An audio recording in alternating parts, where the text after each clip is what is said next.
There is no sustainability in the mess that we are in now. You look at an Atiku Abubakar, for example, and a Bola Tinubu in their own right, heavyweights. And there comes a Peter Obi, who came in the third leg as, not someone who is too far away from the system, as a lot of people will think, but it became a phenomenon in that election. What do you think of a Peter Obi that culminated in a movement called the Obedient Movement? What do you make of that? For me, Peter represents the quest for change. People were tired of APC, were tired of PDP. They were looking for change, especially the young people.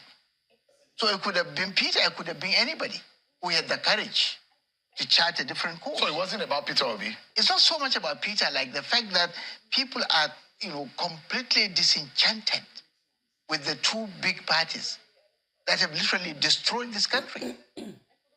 Because PDP cannot extricate itself from blame. I mean, it has ruled for this number of 16 years. And therefore, they are all part of those political parties that have actually destroyed this country. So therefore, young people who are looking for change saw in Peter some hope that things can be done differently. And he was speaking to them in the language that they can connect. He was talking about their future. He was talking about jobs. He was talking about things.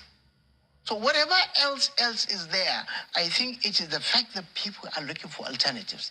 And I can tell you, when you discuss with people, they are disgusted with the politics completely. They're looking for something else. Yeah, because it's not delivering. Shown 25 years, poverty has more than tripled. Insecurity has escalated to levels that are inconceivable. Jobs are not there. Education has crumbled. Everything that, people cannot even survive. And the politicians are getting fat and buying new jeeps and building new houses. For goodness sake, are we fools? The members people of this country have got every reason to. The House of Reps members are angry about the agitation against the move to purchase vehicles for their jobs, and there are those who will say it's legitimate for them to have tools of trade, or tools for them to do their jobs. But those who will say, well, you might need the tools for their job. I spent 4 years in the National Assembly. I had one vehicle.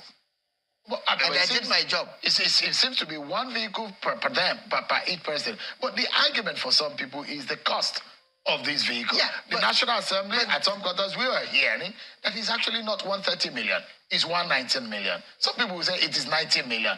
Nigerians are saying, even if it's 50 million. Even if it is 30 million, why do we have to do that? Do they have to buy vehicles? Look at the suffering of the ordinary people who they ostensibly said, elected them. And isn't that the priority?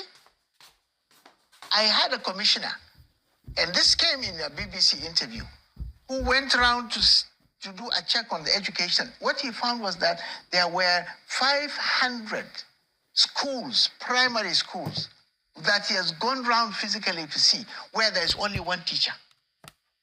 Only one teacher. Go to the hospitals. I mean, these people have no conscience. If it were to be 100 million per vehicle, Nigeria would have spent our economy cannot afford this at the point in time to purchase the vehicle. How much was also requesting? I mean, these people have no sensitivity at all. They don't take the voters for nothing because they paid, or they think they paid everybody. There are those people in the Labour Party who are now criticizing members who represented, and I've seen a few of the Obedient Movement leaders who have said, look, those of you that are of the Labour Party, we thought we were going to make a change and oppose these kind of measures and these kind of policies. They have dissolved and followed, the suit. But I have an issue with the Labour Party itself. I mean, not the Labour Party, the Labour movement. I mean, maybe another day, but sadly they are not. They are not. Remember, yes, Labour is a very important civil society, and they should be pushing for policies and changes. But in these last few Yes, I'm really not. I mean, last few weeks, I'm really not impressed. I mean, they ought to be speaking in terms of what exactly is wrong, not just for the purpose of just simply raising salaries. In fact, economically, even if you raise salaries, you just create inflation. There are fundamental things that they should be actually fighting for. So is it more of the lawmakers buying vehicles or patronizing locally made vehicles or buying vehicles at all?